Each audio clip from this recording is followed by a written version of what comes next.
Starting tomorrow, you won't need to be vaccinated to fly on a plane or take a train within Canada. The federal government announced it's suspending measures that restricted the unvaccinated from traveling by air or by rail, controversial rules that have been in place since the fall. Earlier, I spoke with Transport Minister Omar Alghabra about the changes. Minister Alghabra, thanks for joining us. Happy Father's Day to your viewers, Rosemary. Thanks.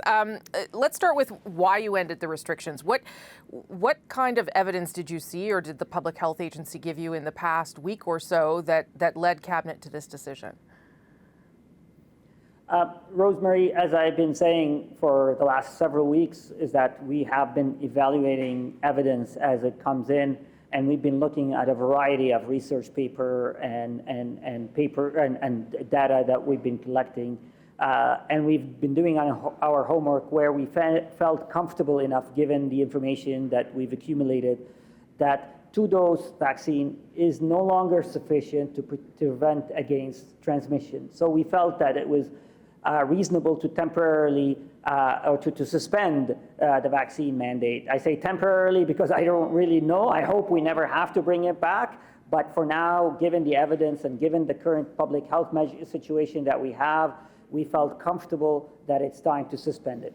Well, you say that you're suspending it, that there is a possibility it comes back if things were to get worse. Nobody wants that, of course, but if that were to happen, what would be the metric that the government would consider and look at? Would it be hospitalizations, rate of infection? How would you make that determination?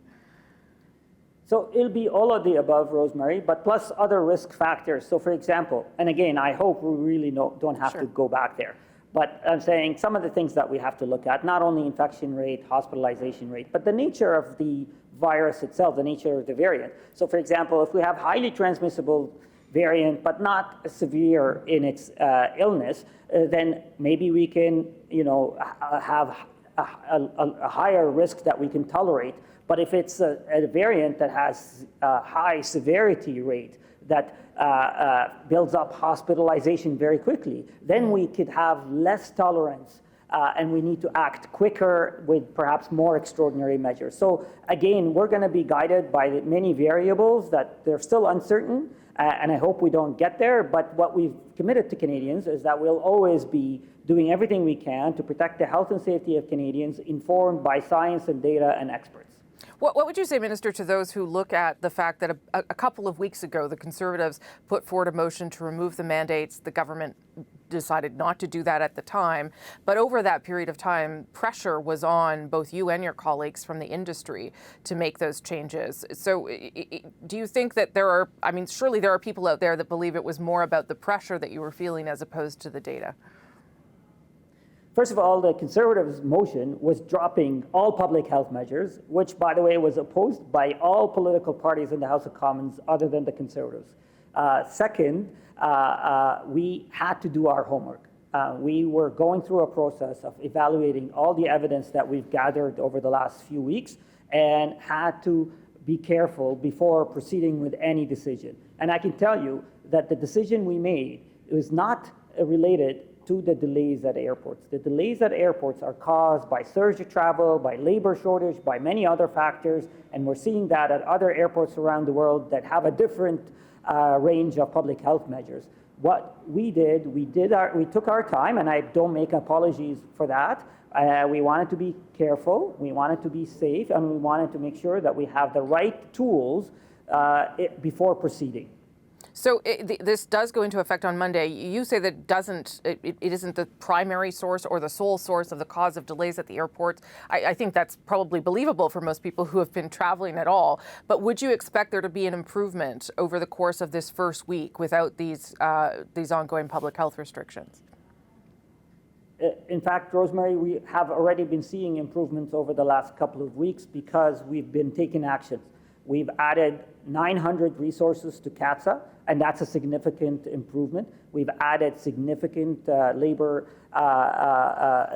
resources to CBSA. We've lifted some of the random testing off airport premises. We are now making several adjustments to how the bottlenecks, operational bottlenecks at airports. And we're working with airlines and airports to make sure that they also add their own resources, that they also make operational adjustments and scheduling issues. So we are already seeing improvements. I'm not saying that there aren't any issues right now, but we've seen significant improvements over the last few weeks. Many of the flights that are happening across this country are being funneled through still Toronto and Vancouver. So there's much fewer, as I'm sure you know, regional direct flights. Have you talked to airline companies and airports about starting to bring back some of those direct flights to release the pressure off Pearson and other bigger airports in the country?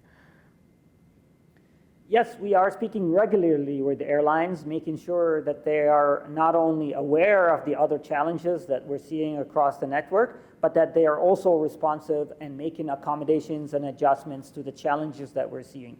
And we're talking about scheduling, we're talking about flights frequency, we're talking about resources. They also need to add resources. So I know that they're taking it seriously. I know they're working very hard, but we will continue to work with them to ensure that they have the support they need, but that they are reactive and responsive to the current situation that we're seeing.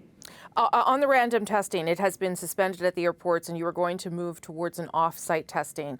What does that mean? Does that mean that a passenger would get sent home with a test and then could just report it in? How do you think that might work?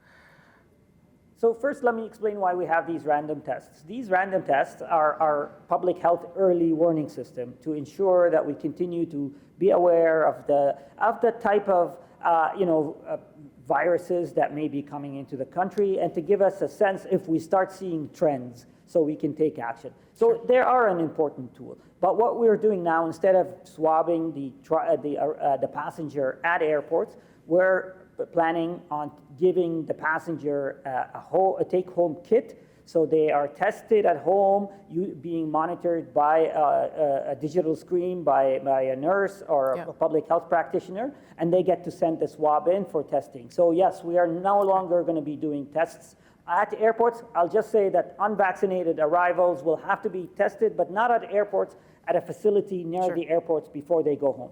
Okay. Last question on the ArriveCAN app, because there are still people saying, why do we have this? It's complicated.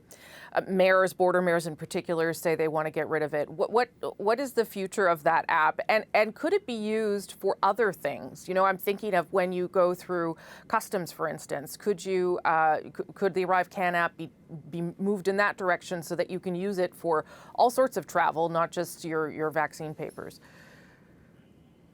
So ArriveCAN for now is a public health tool that is necessary to protect the health and safety of Canadians. We continue to have a vaccination requirement for international travelers, and this is a tool to ensure that the passenger has the documents required.